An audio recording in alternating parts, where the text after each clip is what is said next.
Vamos começar a nossa aula, lembrando que aqui no templo nós temos o tema dos patriarcas, tá bom?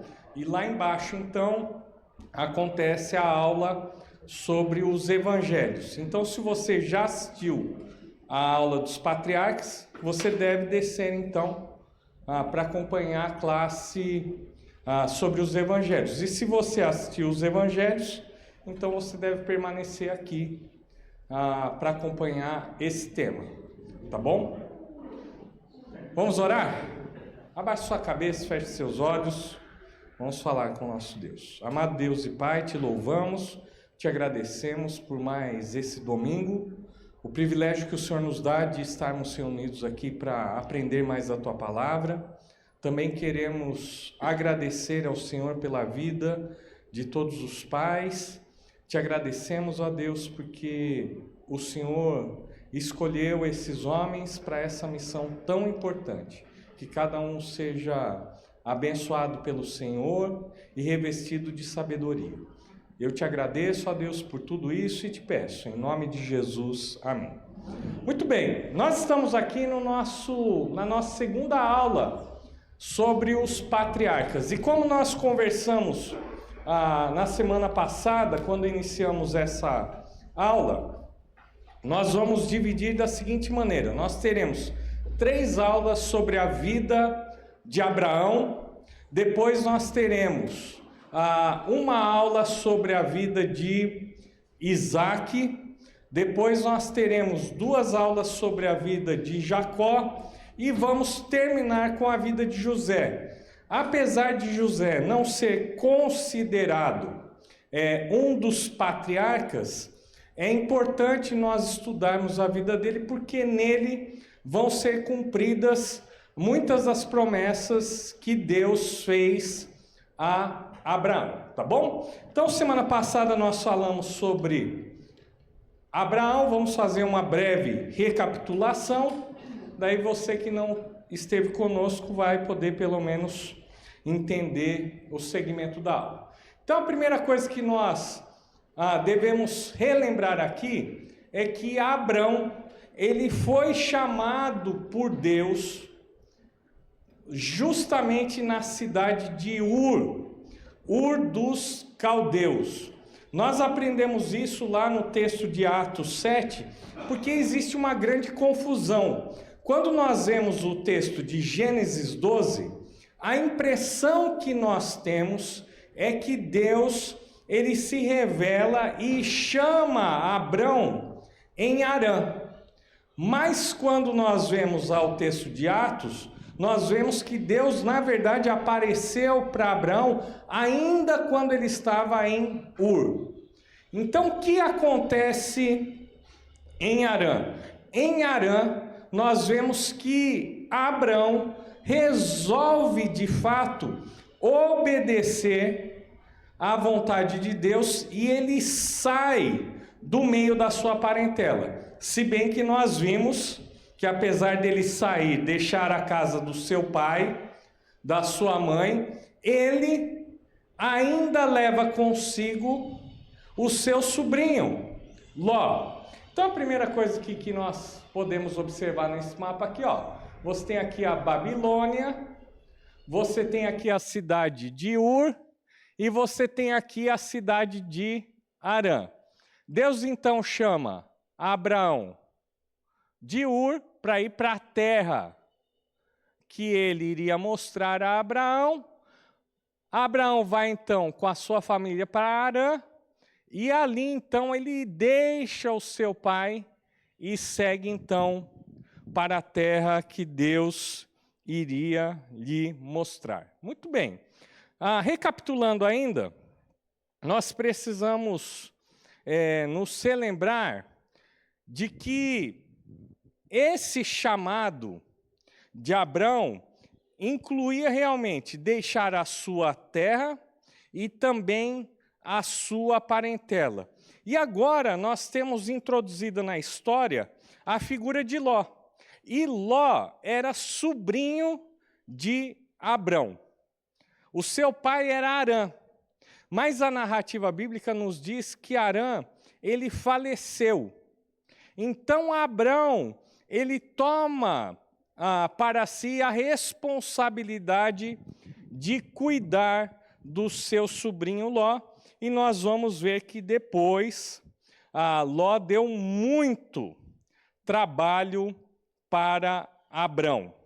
Outra coisa importante que nós precisamos observar, então, é justamente essa caminhada que Abrão e Ló fazem rumo à terra que Deus iria lhe dar, que é justamente Canaã.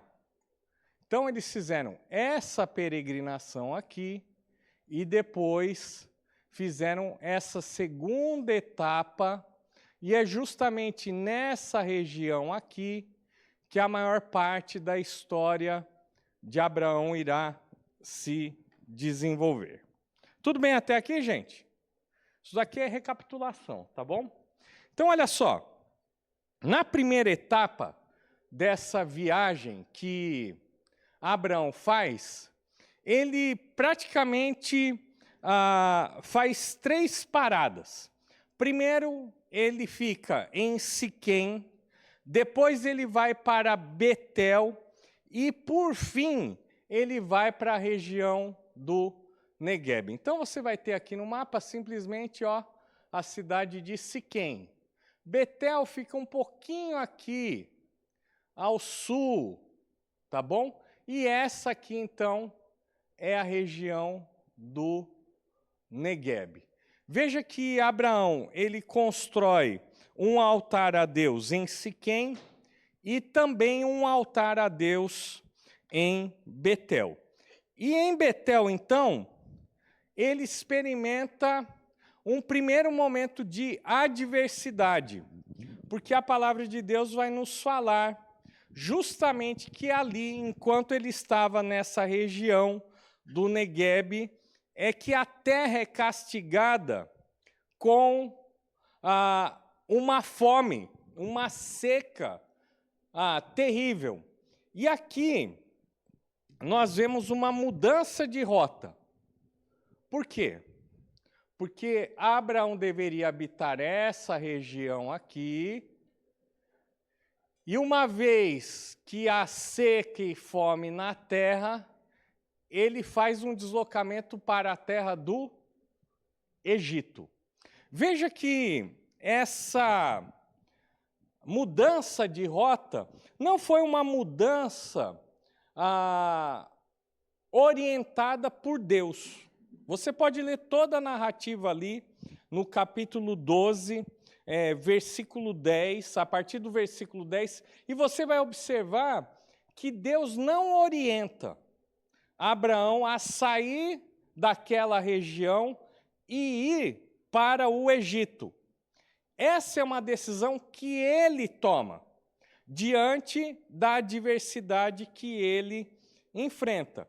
E ali no Egito, então, existem alguns problemas que acontecem com Abraão. Veja o seguinte, que muitas vezes nós tomamos algumas decisões, fazemos algumas mudanças na nossa vida, justamente baseadas no momento em que nós enfrentamos dificuldades e adversidades. Essa é a nossa tendência. No momento de aperto, no momento de dificuldade, no momento de aflição, simplesmente nós esquecemos de consultar a Deus, olhamos para as circunstâncias ao nosso redor, vemos quais são as melhores opções humanamente falando, e muitas vezes nós tomamos essas decisões simplesmente com base na nossa própria sabedoria, na nossa própria razão. Parece que foi isso que aconteceu com Abraão. Ele não consulta a Deus, ele não espera Deus lhe orientar a respeito daquele momento em que eles estavam enfrentando. Abraão, sabendo da existência do Egito, sabendo que ali no Egito não existia fome e seca, ele achou razoável simplesmente tomar a decisão de se dirigir ao Egito. E é justamente nesse ponto que nós terminamos a nossa aula. Eu quero só relembrá-los que a nossa aula aqui é uma aula, sim, panorâmica. Não vai dar para a gente ler todos os textos bíblicos, porque senão a gente precisaria ter aí pelo menos 8 aulas sobre a vida de Abraão. Mas ali no Egito, então, acontece um grande problema. E acontece ali a evidência de que Abrão ainda não era o pai da fé. Ele não confiou na provisão de Deus e foi para o Egito. E ali no Egito, nós falamos sobre o costume que os faraós tinham de tomar para si as mulheres mais belas para fazerem parte do seu harém. E se essa mulher que o rei achou bonita e gostaria de ter para si fosse casada, ele simplesmente fazia com que a mulher se tornasse viúva. Então era assim. Abrão, sabendo desse costume, que o faraó era um homem poderoso, mas também que tinha muita cobiça, e a Bíblia nos fala que Sarai era uma mulher extremamente bela, até mesmo na sua velhice, ele resolve então contar uma mentira. E é interessante, porque essa mentira aparentemente parece uma meia mentira, ou uma meia verdade. Por quê? Ele fala que Sarai era sua irmã. Isso era verdade? Era verdade. Sarai era irmã de Abraão, por parte de pai. Mas além de ser sua irmã por parte de pai, ela também era sua esposa. Então ele conta uma meia verdade, que é uma mentira inteira. E o que é que Abraão queria com essa mentira? Simplesmente poupar a sua própria vida. E aqui a gente poderia tirar várias lições, né? A respeito de egoísmo, a respeito da mentira. Poderíamos fazer algumas aplicações a respeito do casamento, não é? Onde o marido deveria se preocupar com o bem-estar da sua esposa e não com o seu próprio bem-estar acima da esposa. Ele simplesmente, ao invés de se apoiar na fé, ele cedeu ao medo. Talvez esse seja o maior problema aqui. Porque, veja bem, Deus aparece para Abraão e lhe faz mas 3 grandes promessas. Vocês vão se lembrar que é justamente a aliança abraâmica. Então, Deus promete uma terra, que não era a terra do Egito. Ele promete uma descendência, e ele promete que através de Abraão, todas as famílias da terra seriam abençoadas. Aqueles que amaldiçoassem Abraão seriam amaldiçoados, aqueles que abençoassem Abraão seriam abençoados. Ao invés de Abraão, que tinha acabado de ouvir essas palavras de Deus, se firmar na promessa de Deus, ele então cede à incredulidade. Então, nós falamos na aula passada também que não existem heróis na Bíblia. Não existem. Só existe um herói em toda a Bíblia. E esse herói é o próprio Deus. Nós precisamos parar de olhar para os personagens bíblicos como sendo heróis. Eram pessoas humanas, eram pecadores, como nós, que foram agraciados pela bondade de Deus. E é isso que nós precisamos focar. Então, Abraão, sim, ele se torna o pai da fé, mas isso não acontece do dia para a noite. Foi um processo. Nesse momento aqui, ele poderia ser o pai do medo, até o pai da mentira, porque ele conta uma mentira para Faraó. Veja que Abraão deveria se apegar à promessa de Deus. Como ele teria uma grande descendência se a sua esposa se tornasse esposa de Faraó? Todo o plano de Deus iria ser arruinado pela decisão errada de Abraão.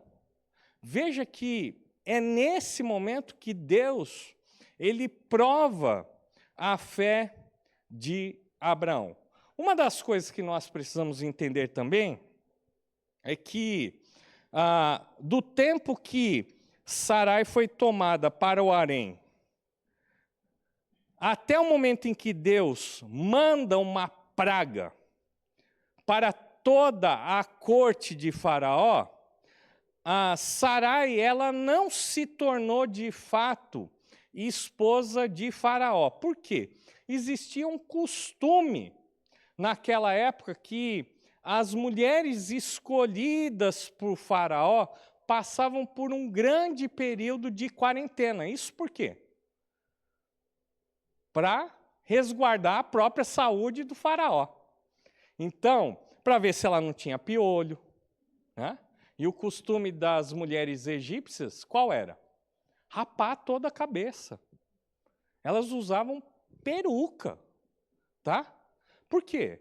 Porque os egípcios morriam de medo dos piolhos. Então, esse período de quarentena servia para ver se aquela futura esposa de Faraó não tinha nenhum tipo de doença, né? Não tinha nenhum tipo de deficiência física. Era um tempo também onde ela deveria ser aculturada, né? Aprender os costumes egípcios.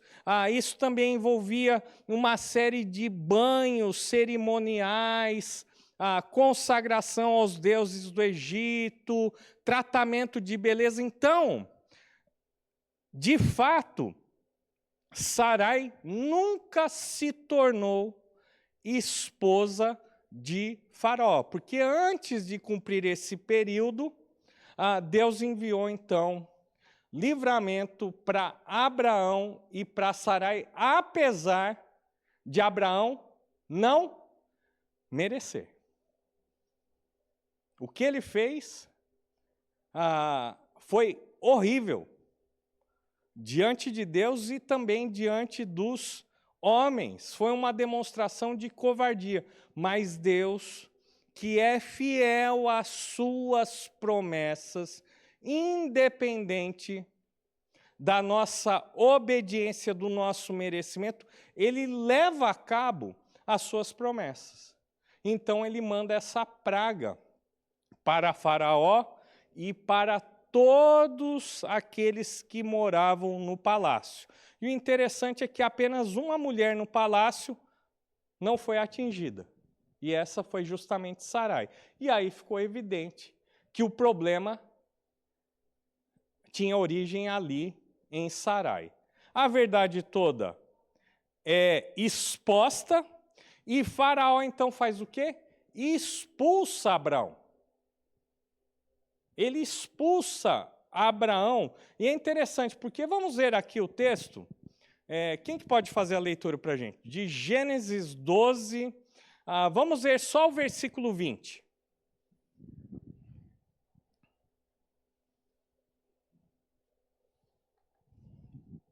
Quem que achou aí?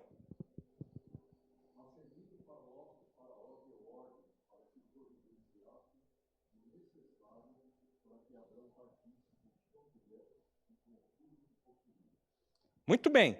Então, olha só, o versículo 20 termina dizendo que Faraó, ele não apenas expulsa Abraão, mas ele dá provisões para que Abraão fosse embora e nunca mais voltasse para a terra do Egito. Então veja que aqui a gente tem alguns contrastes, né?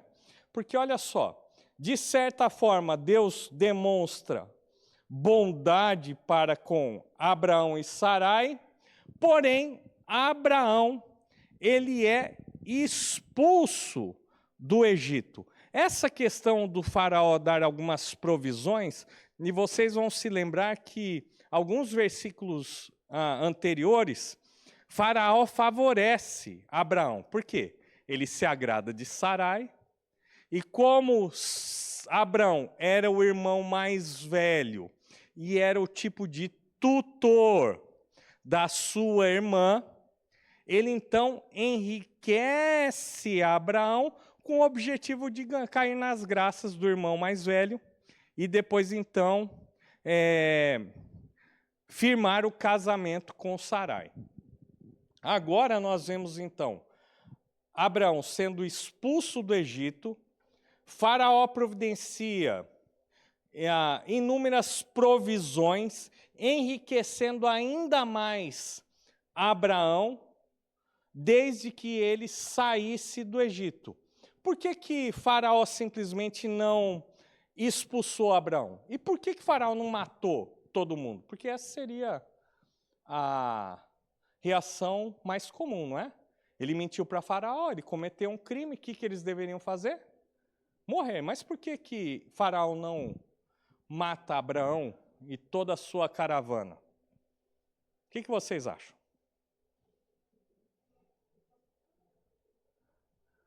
Porque Faraó tinha medo do Deus de Abraão. Porque ele já tinha experimentado o peso e as consequências de desagradar ao Deus de Abraão. Por isso, ele expulsa e enriquece ainda mais Abraão, porque ele acreditava que essa era uma forma de aplacar a ira do Deus de Abraão. Junto com todas essas provisões, fica subentendido que, juntamente com essas provisões, também Faraó despediu Abraão com alguns servos. Dentre esses servos, encontra-se uma mulher chamada Agar, que vai aparecer ali no capítulo 16, e depois nós vamos ver toda a história. Então, nós podemos dizer o seguinte, que o capítulo 12, tudo isso aqui é recapitulação, tá bom? Ele começa com fé, com a promessa de Deus, mas termina com incredulidade nas promessas de Deus. Capítulo 12 começa com Deus chamando Abraão, dando uma promessa. E Abraão saindo da sua terra, da sua parentela. Porém, no capítulo 12, no final, nós vemos que a história é marcada por incredulidade. Muito bem.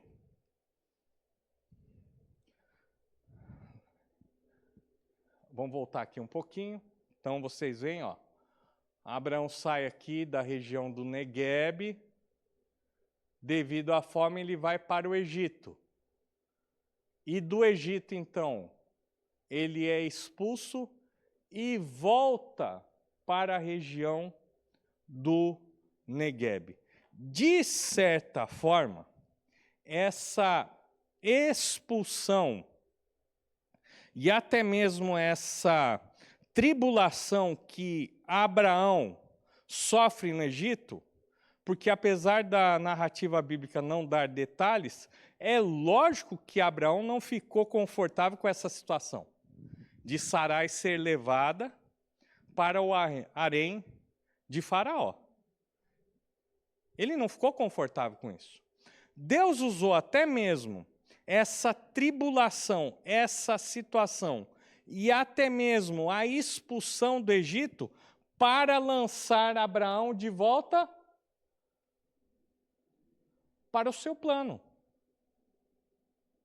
Para o seu plano, para a promessa que Deus tinha feito. Então, uma das coisas que nós também podemos refletir sobre a nossa vida é que muitas vezes Deus disciplina os seus filhos. Ele permite que certas situações ruins aconteçam. E quando Deus faz isso, Ele tem o objetivo, muitas vezes, de nos colocar de volta nos trilhos. Porque algo se perdeu. Talvez algum atalho, talvez algum caminho ou descaminho nós tomamos. E Deus usa muitas vezes essas circunstâncias ruins para justamente nos colocar de volta no centro da sua vontade. Então nós temos inúmeras lições aqui que podem ser aprendidas com Abraão. Muito bem, hoje nós vamos seguir aqui e nós vamos falar sobre a realização da fé. E hoje nós vamos nos concentrar nos capítulos 13, 14 e 15 de Gênesis. Eu vou pedir para você deixar a sua Bíblia aberta, porque de tempos em tempos nós vamos ler esses textos, tá bom? Então a primeira coisa que nós vemos na realização da fé é que Abraão e Ló finalmente se separam. Vou pedir para uma pessoa ler para a gente esse texto. Gênesis 13, de 1 a 13. Quem que pode ler? Anderson, me ajuda aqui com o microfone. Quem que vai ler? 1, 2, 3 e... ali.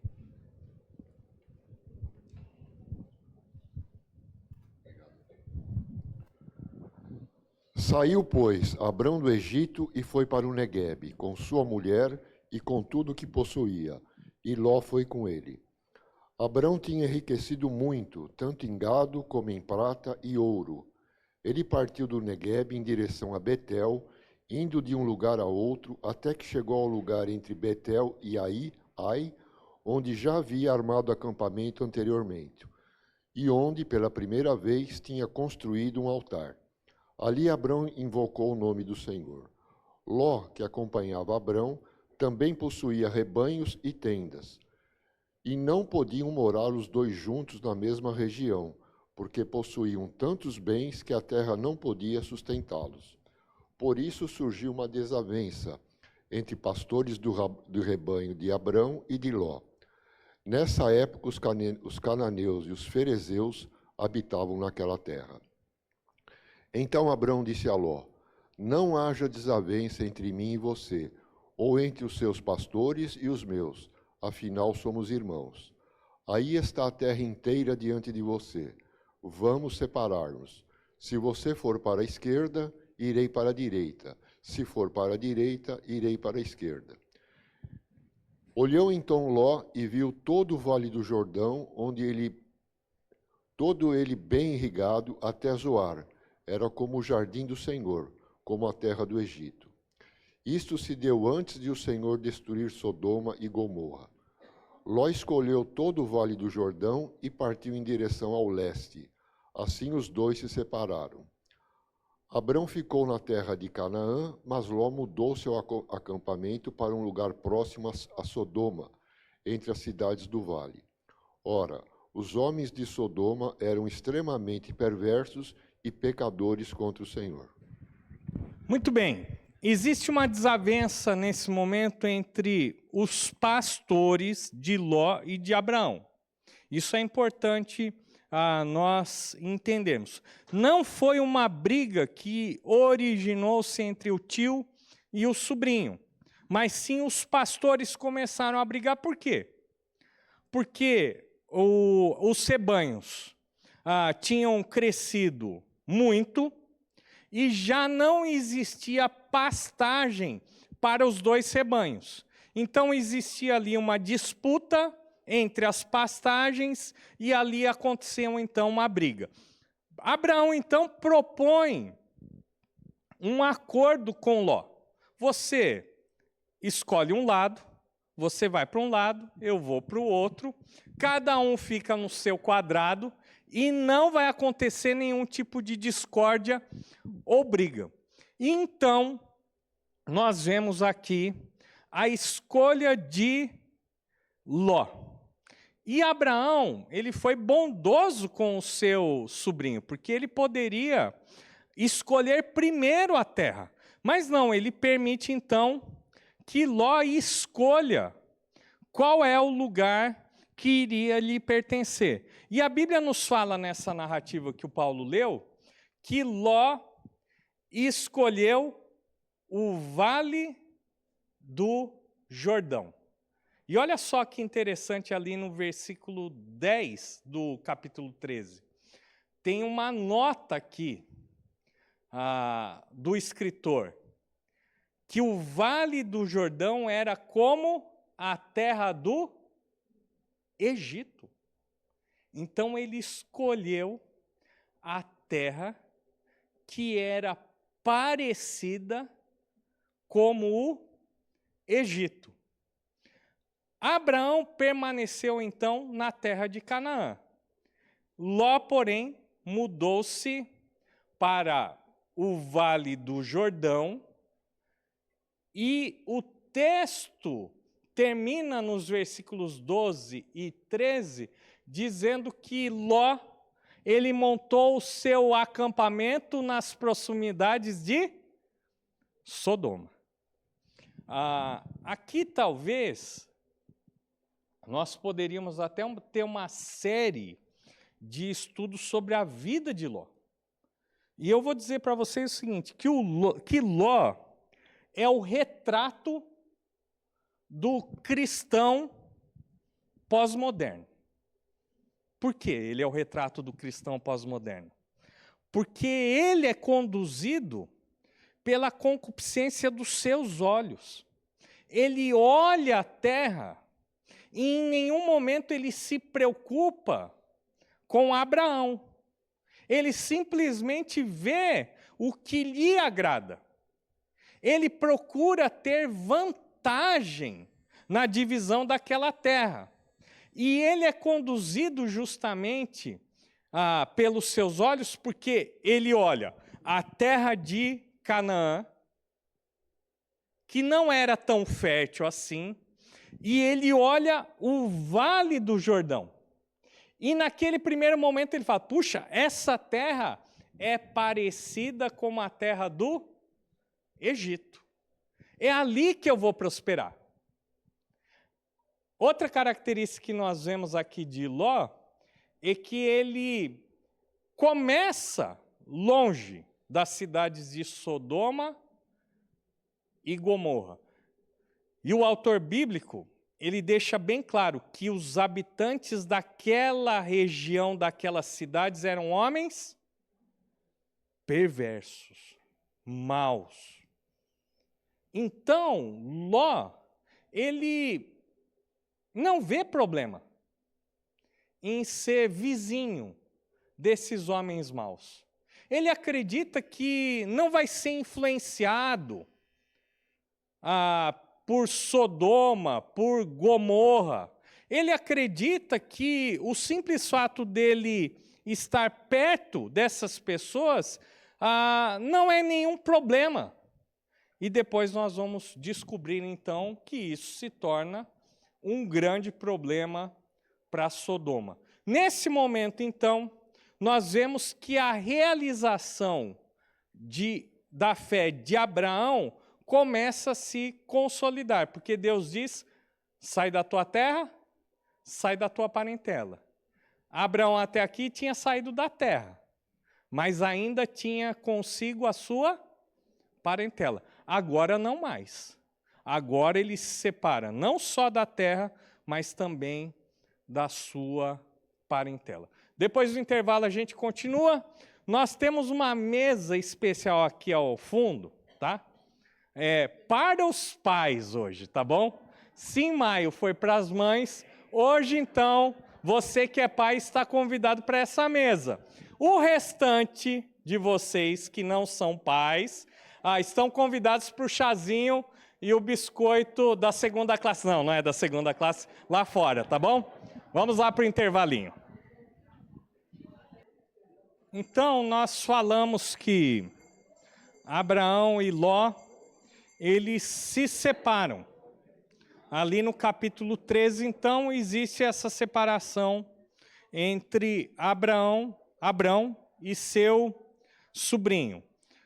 O capítulo 13 ainda, nós vamos ver aqui os versículos de 14 a 18. Quem que pode ler para a gente? Gênesis 13, 14 a 18.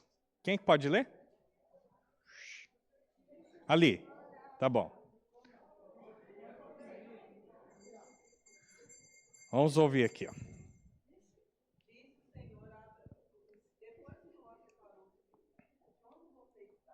Olhe para o norte, para o sul, para o leste e para o oeste. Toda a terra que você está vendo, darei a você e a sua descendência para sempre. Tornarei a sua descendência tão numerosa como o pó da terra. Se for possível contar o pó da terra, também se poderá contar a sua descendência. Percorra essa terra de alto a baixo, de um lado a outro, porque eu darei a você. Então Abrão mudou seu acampamento e passou a viver próximo aos carvalhos de Manre, em Hebrom, onde construiu um altar dedicado ao Senhor. Muito bem. Então, logo depois que Abrão e Ló se separam, Deus faz a confirmação da promessa que ele tinha feito quando chamou Abraão da cidade de Ur.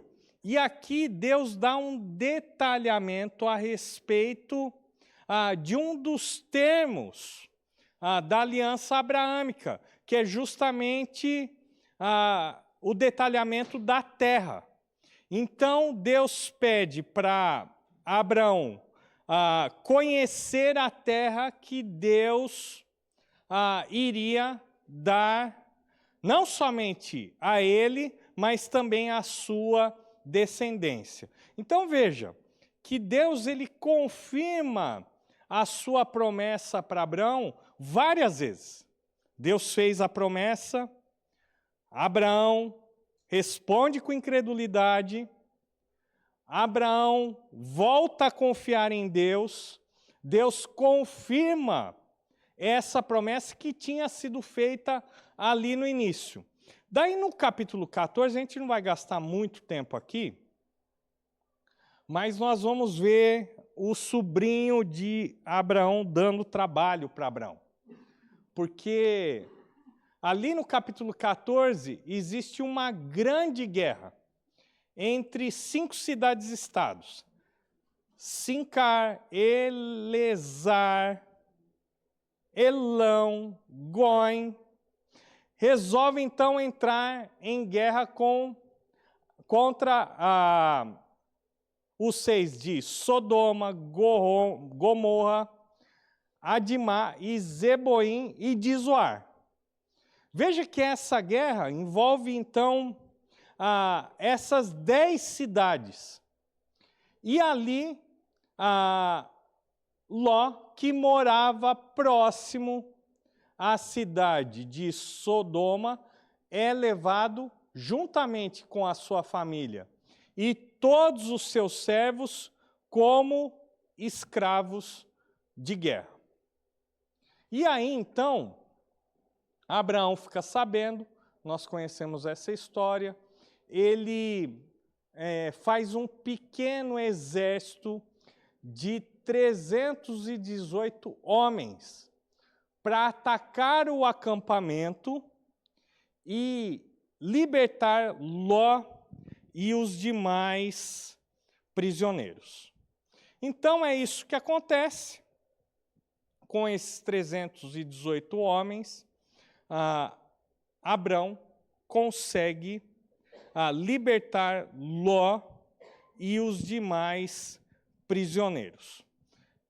No capítulo 14, então, nós vamos encontrar o rei de Sodoma querendo agraciar Abraão.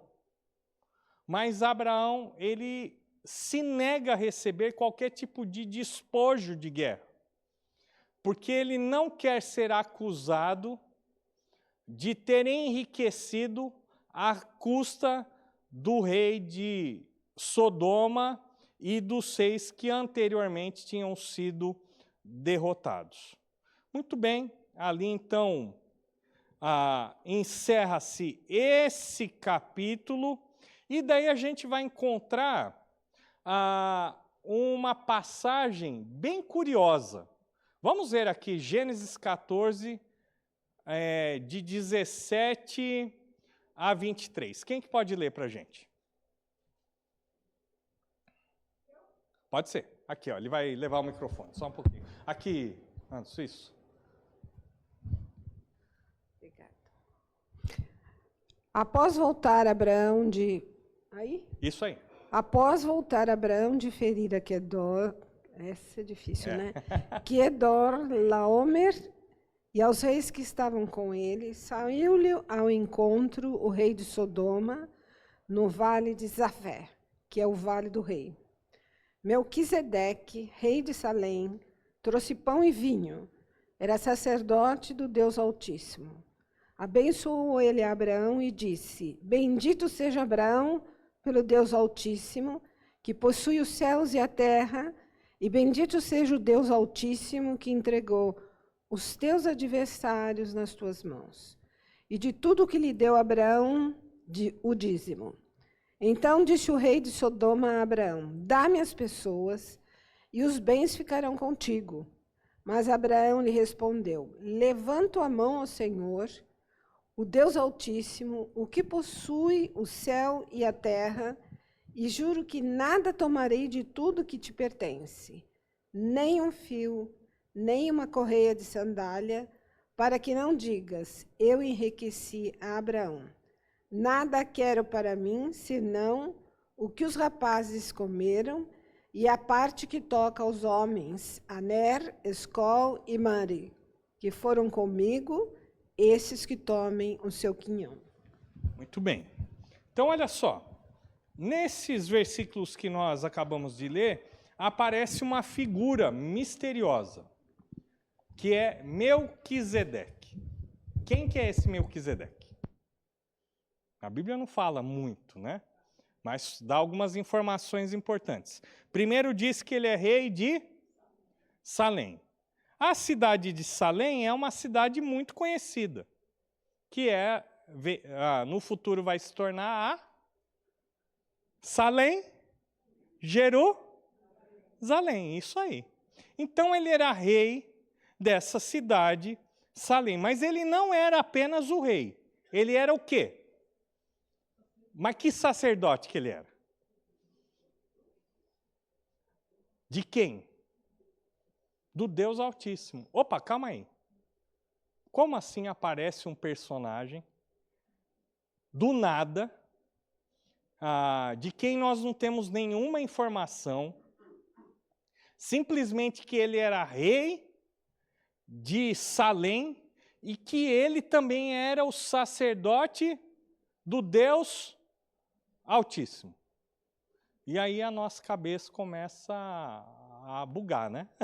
Porque e aí? Como assim? A história bíblica não começa aqui com Abraão?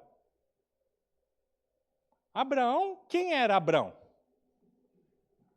Antes, lá em Ur, era um homem pagão, cujo pai era um homem que adorava falsos deuses. Deus chama então Abraão, não porque Abraão servia a Deus, porque ele não servia a Deus, mas ele chama Abraão, que não servia a Deus, para agora dar origem a uma grande nação, para ser o pai da fé. Paralelamente a isso, existem outras histórias que a Bíblia não narra. Mas o fato é que existiam pessoas antes de Abraão que se mantiveram fiéis à adoração ao Deus verdadeiro. O exemplo disso é que existia um tal de Melquisedeque, que era rei e sacerdote do Deus vivo. Isso daí nos lembra um pouco aquela história do profeta Elias. Vocês lembram? Que ele chorou, né, para Deus, diz: estão tentando me matar, Jezabel, Acabe, coitadinho de mim, porque só eu sou fiel ao Senhor, e olha só o que está acontecendo comigo. E Deus dá uma pá. Não é isso? Acorda, você não é o único, não. Existem outros milhares que não dobraram o seu joelho diante de Baal. Então veja que apesar da narrativa bíblica deixar um vácuo, não falando, contando a história dessas pessoas, em todos os tempos e em todos os lugares existem pessoas que muitas vezes nós não temos conhecimento, mas que servem ao Deus vivo. É o caso de Melquisedeque. E é interessante porque ele vem ao encontro de Abraão e ele abençoa Abraão, reconhecendo que através de Abraão Deus iria levar a cabo o seu plano de redenção. Então isso é uma coisa muito interessante para nós refletirmos. Abraão, então, e essa é a primeira menção que nós temos no Antigo Testamento a respeito do dízimo. Ele dá o dízimo de tudo o que ele tem. Simbolizando o quê? O reconhecimento das bênçãos de Deus sobre a sua vida. Então, essa prática do dízimo aqui no Antigo Testamento, ela acontece antes mesmo da instituição da lei com Moisés, que vai acontecer lá na frente. Tá? Abraão, de bom grado, dá o dízimo dos seus bens, reconhecendo que tudo vem das mãos do Senhor. Muito bem, vamos lá para o capítulo 15. E no capítulo 15, nós vamos ver aqui 2 versículos, tá bom? Eu peço que você acompanhe aqui, acho que vai ser importante nós vermos aqui. Gênesis 15, vamos ver a partir do versículo 1. Depois dessas coisas, o Senhor falou a Abraão numa visão: não tenha medo, Abraão. Eu sou o seu escudo, grande será a sua recompensa. Mas Abraão perguntou: ó soberano Senhor, que me darás se continuo sem filhos? E o herdeiro do que possuo é Eliezer, de Damasco. E acrescentou: tu não me deste filho algum. Um servo da minha casa será o meu herdeiro. Então o Senhor deu-lhe a seguinte resposta: seu herdeiro não será esse. Um filho gerado por você mesmo será o seu herdeiro.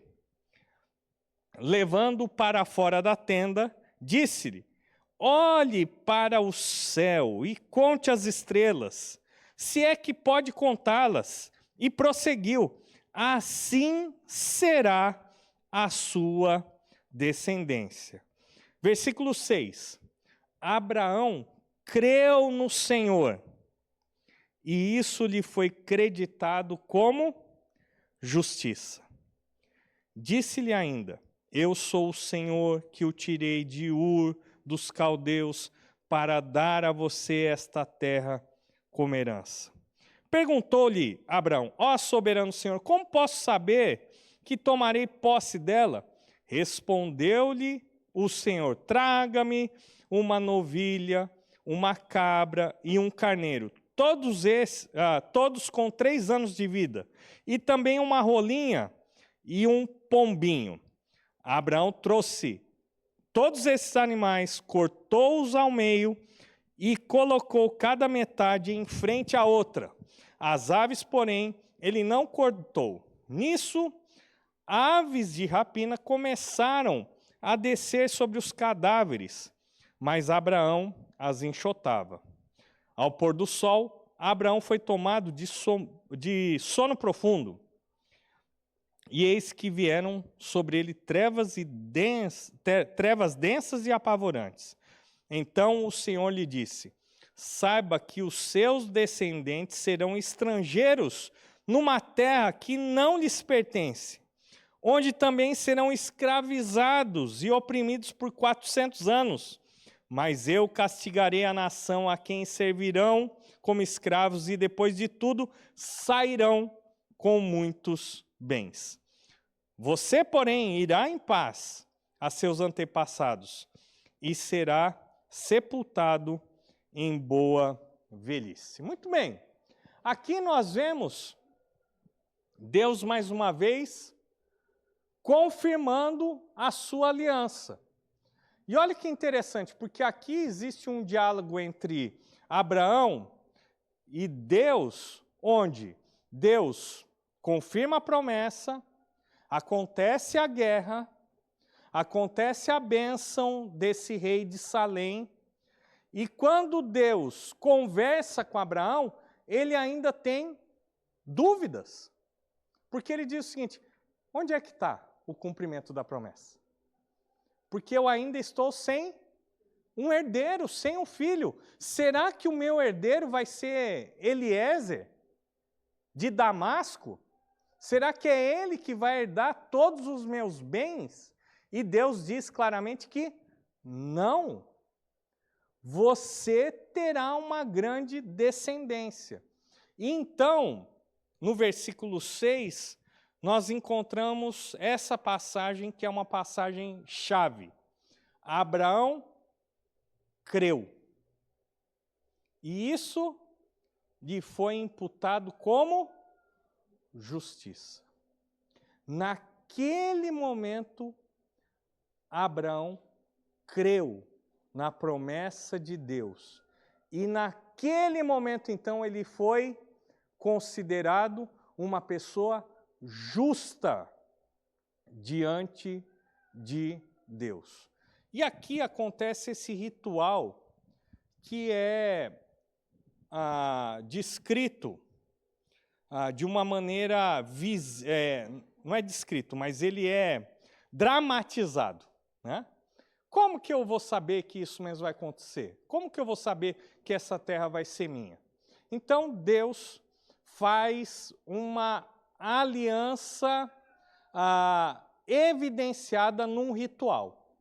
Então ele pega aqueles animais, ele corta aqueles animais que Deus tinha dito que deveriam ter 3 anos de vida, e ele coloca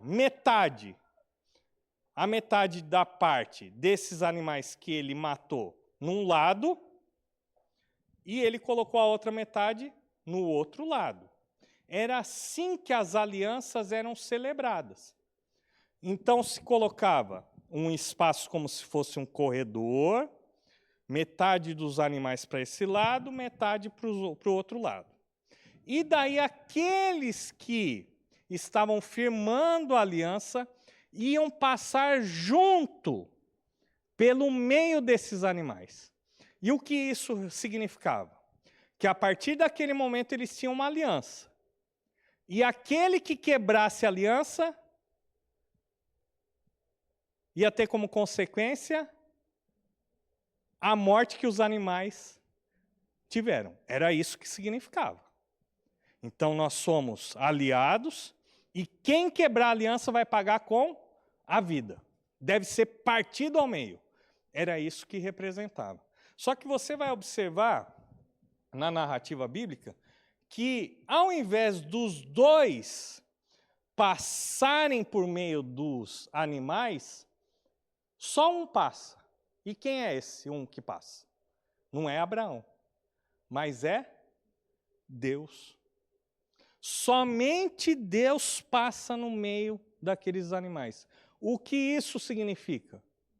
Que aquela aliança era uma aliança incondicional, ou seja, só Deus era responsável por cumprir aquela aliança.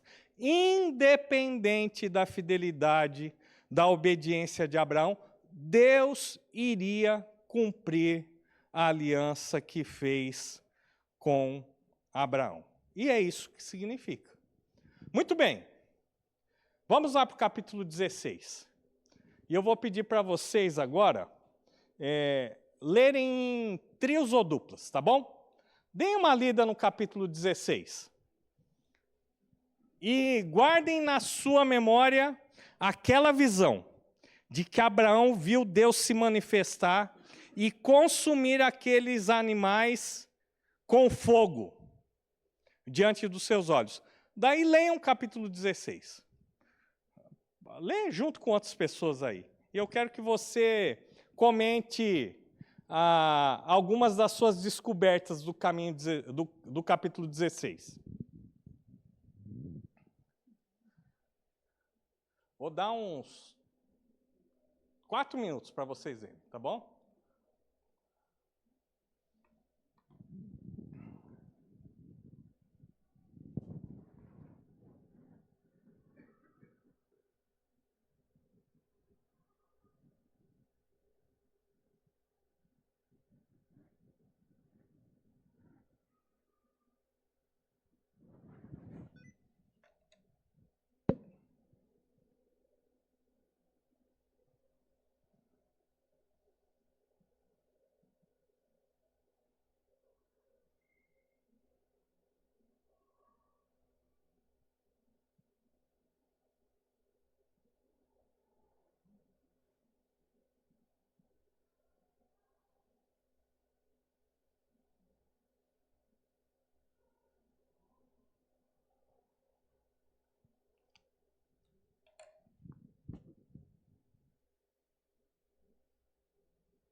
Um minuto para terminar aí.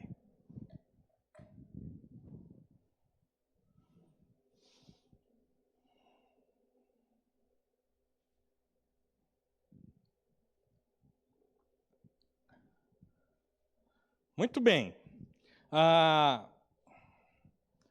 Capítulo 15, Deus faz aliança com Abraão.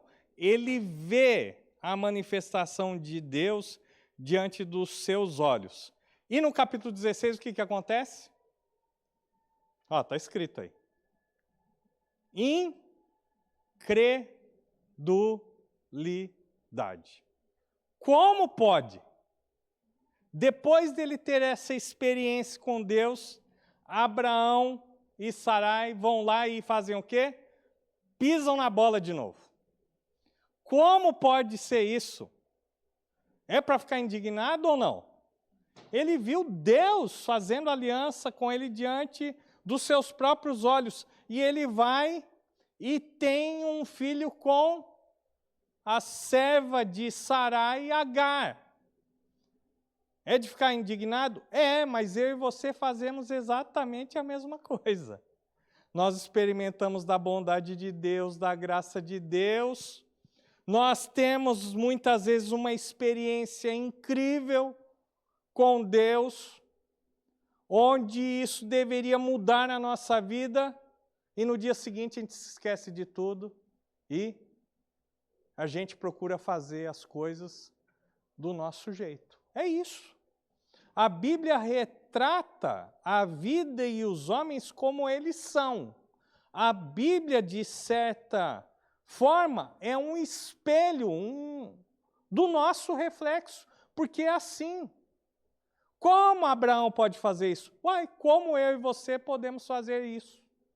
Nós fazemos isso várias vezes em nossas vidas. Apesar de conhecermos a Deus, apesar de termos experiências com Deus, apesar de vermos a bondade e a graça de Deus, diante de uma situação, simplesmente nós esquecemos de tudo que Deus disse, de tudo que Deus fez.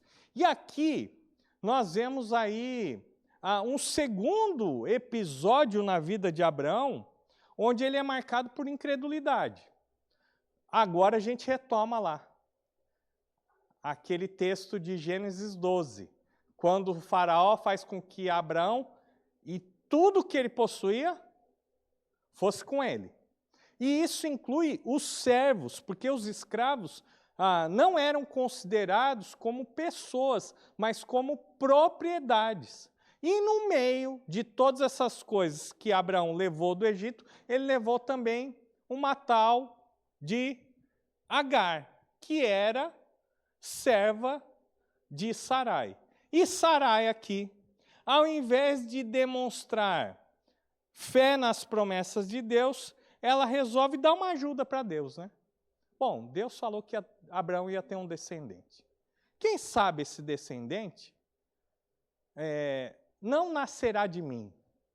Quem sabe através da minha serva Agar? Esse era um costume da Babilônia, onde aquelas mulheres que não eram férteis, que não podiam dar à luz a herdeiros para os seus maridos, permitiam, então, que o seu esposo tivesse uma descendência através de uma concubina.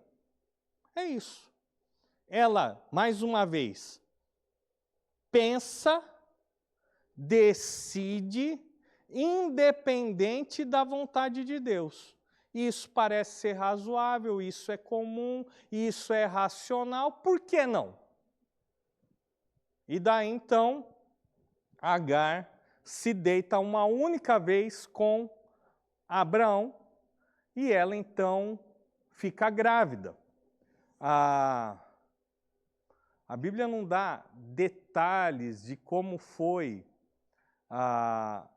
que esses eventos se desenrolaram, se houve uma grande resistência de Abraão ou não. O fato é que ele concordou e ele cedeu, né? Parecido com o que aconteceu lá em Gênesis 3, não é? A mulher pegou, comeu e deu para o seu marido e esse também comeu. E daí desandou tudo. E aqui, Abraão, ele cede à vontade da sua esposa. E aí, nós vemos o seguinte, onde há pecado, não há paz.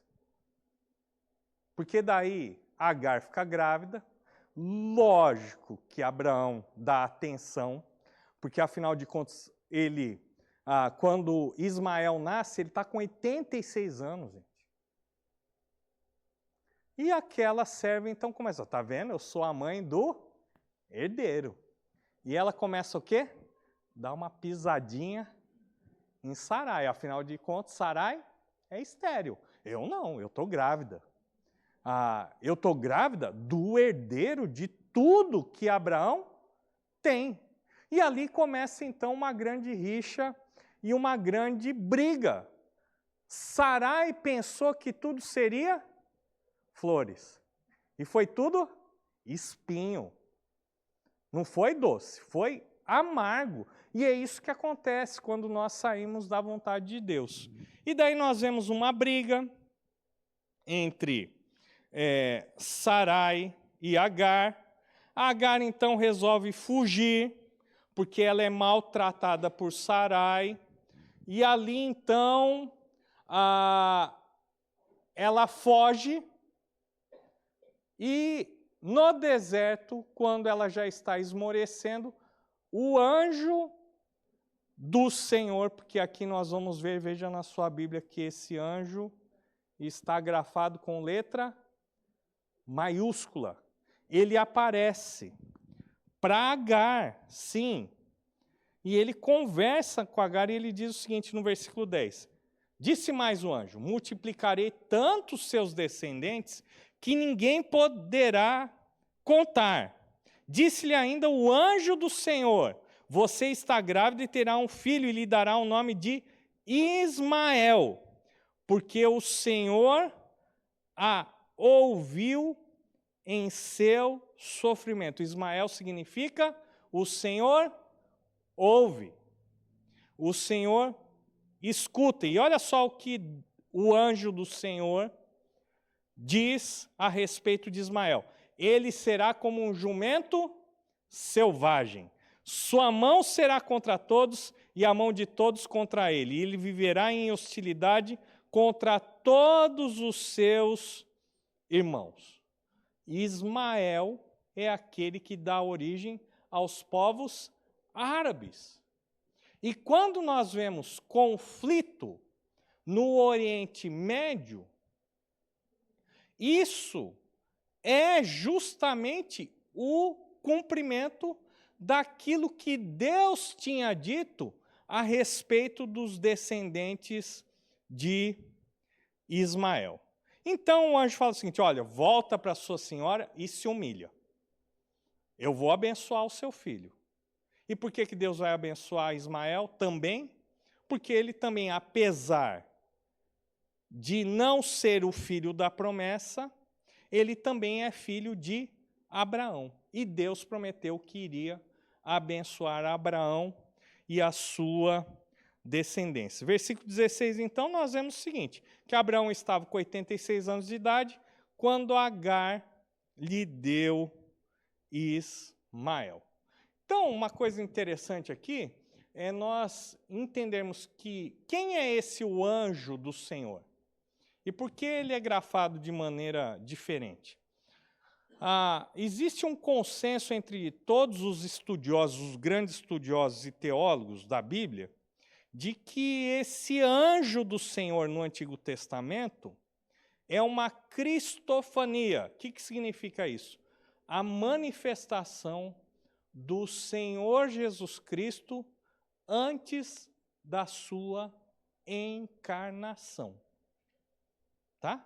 Então, todas as vezes que você se deparar com o anjo do Senhor no Antigo Testamento, você pode entender que é Cristo se manifestando antes da sua encarnação. Então veja bem que essa promessa que foi feita para Agar e para Ismael foi feita pelo próprio Senhor Jesus Cristo. E isso é muito especial, porque nós sabemos que Jesus Cristo, o Verbo de Deus, a palavra, é eterna. Jesus, quando debate com os fariseus, ele diz, antes de Abraão, eu era, eu sou. Então, isso é muito importante, porque apesar daqueles que estavam envolvidos nos eventos do Antigo Testamento não sabiam dessa verdade, com o Novo Testamento, então, nós sabemos que Jesus também se manifesta no Antigo Testamento através desse que é chamado o anjo do Senhor. Capítulos 17 e 18, e a gente já está encerrando o nosso tempo aqui, nós vemos mais uma vez a fidelidade de Deus se manifestando. Apesar do pecado de Abraão, apesar do pecado de Sarai, apesar deles tentarem mais uma vez dar um jeitinho para que a vontade de Deus se cumprisse em suas vidas, Deus continua sendo fiel. Capítulo 17, você vai ver que Deus mais uma vez reforça a sua aliança. Repete a sua aliança. Por que ele repete? Porque o ser humano esquece. Então Deus tem que ficar repetindo. E ele repete a mesma coisa, porque Deus não muda. O seu plano não muda. Ele começa a repetir as mesmas coisas. Mas ele não só repete, como ele também dá a conhecer novos detalhes. Deus, então, no capítulo 17, muda o nome de Abrão para Abraão e de Sarai para Sara. Ou seja, ele não é só um pai excelso, mas ele é um pai, ele será um pai de muitos. Muitos através de Isaque e também através de Ismael. Através também dos filhos que ele teve com Quetura, depois da morte de Sara. Então, Deus transforma o nome e a realidade de Abraão. E de Sarai, que era uma princesa, agora ela vai se tornar uma senhora. Afinal de contas, ela será mãe. Muito bem. Daí no capítulo 18, nós encontramos mais uma vez uma manifestação de Cristo no Antigo Testamento. Porque o próprio Cristo vai visitar, acompanhado com 2 anjos, Abrão. E agora ele é Abraão. E ali, então, você pode ler na sua casa, Abraão resolve oferecer uma grande refeição para esses viajantes. E daí o próprio Senhor Jesus diz assim, daqui 1 ano, Sara dará à luz ao seu descendente. Vamos ver aqui.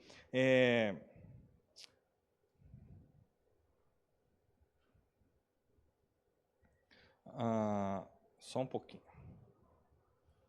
Vamos ver aqui. Eu tenho que pôr o óculos, porque já não enxergo.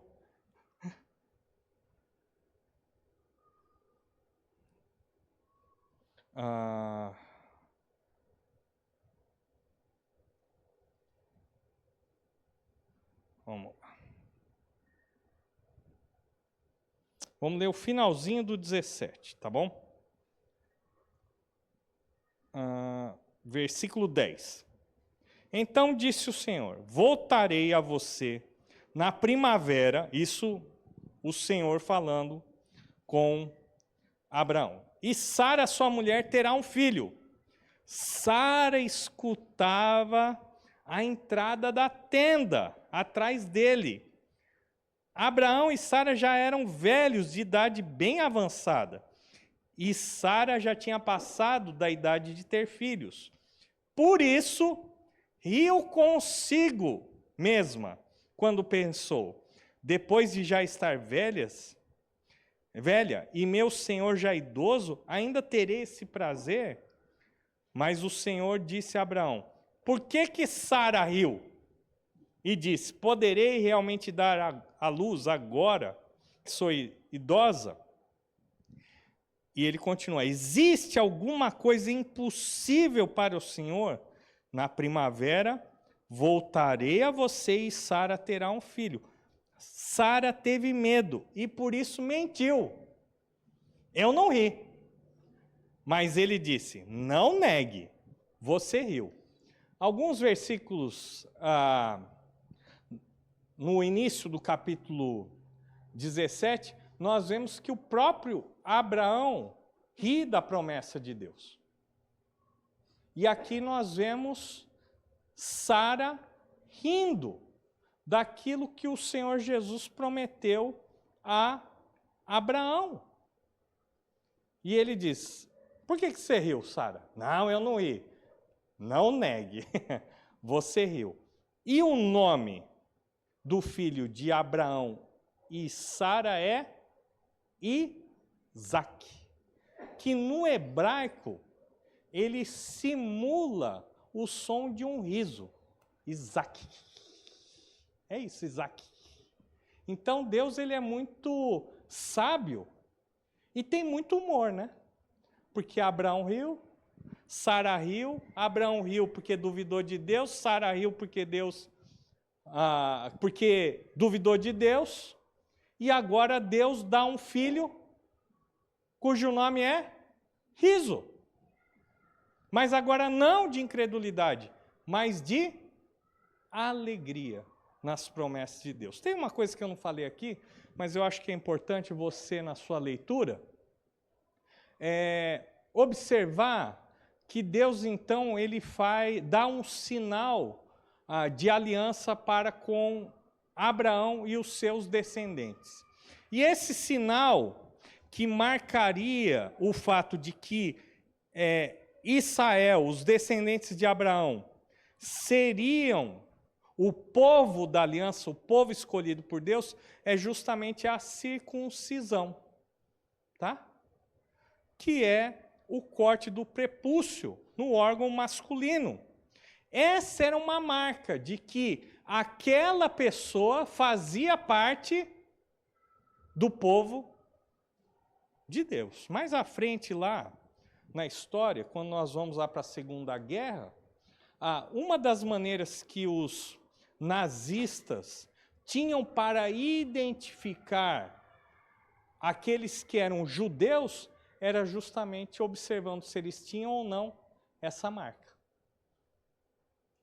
E como é uma tradição e um costume que vem lá do Antigo Testamento, foi assim que muitos judeus foram levados, presos, foram torturados, e não foram poucos aqueles que morreram no campo de concentração. Esse, então, era o sinal visível de que uma pessoa fazia parte do povo de Deus, do povo da promessa do Senhor a Abraão. Nós vimos aqui que o próprio Cristo anuncia, e a gente vai concluir a nossa aula em tempo, faltando 1 minuto e pouco, tá bom? E nós vamos concluir essa segunda etapa da vida de Abraão dizendo o seguinte, que o que Deus promete, ele cumpre. Apesar das circunstâncias improváveis, ou seja, da idade avançada de Abraão, da impossibilidade de Sara dar à luz a um filho, Deus cumpre as suas promessas. Ele cumpre as suas promessas mesmo diante da infidelidade do homem, porque Abraão foi infiel, porque Sara foi infiel, Deus continua sendo fiel e ele cumpre as suas promessas, apesar dos homens e das mulheres. Vamos aplicar aqui. A primeira aplicação que eu quero compartilhar com vocês é que nós devemos escolher sempre o caminho de Deus, porque o caminho de Deus sempre é o melhor, apesar de ser o caminho menos provável. A segunda aplicação é que o caminho de Deus, uma vida de obediência, uma vida de temor a Deus, sempre vai exigir fé, paciência e uma obediência inabalável. É isso.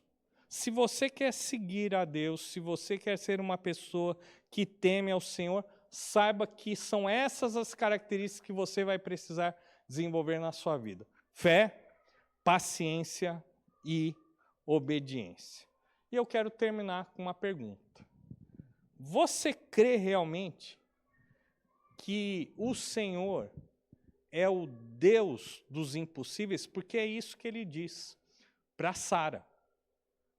Por acaso há algo impossível para o Senhor? E a resposta é não. Vamos orar. Senhor, nós te agradecemos pelo tempo que compartilhamos a tua palavra, onde nós meditamos a respeito da vida de Abraão e de Sara, e pedimos que o Senhor nos ajude a sermos pessoas de fé. Assim como Abraão creu, que nós também possamos ser homens e mulheres que creem no Senhor, apesar das circunstâncias, apesar das impossibilidades, que possamos viver sempre em obediência ao Senhor. Muito obrigado. Nós oramos assim, no nome do Senhor Jesus. Amém. Bom domingo, irmãos. À noite a gente se encontra novamente aqui para o culto, tá bom? À noite nós teremos também uma lembrancinha para os pais que estiverem presentes, tá bom? Um bom Dia dos Pais para aqueles que são pais.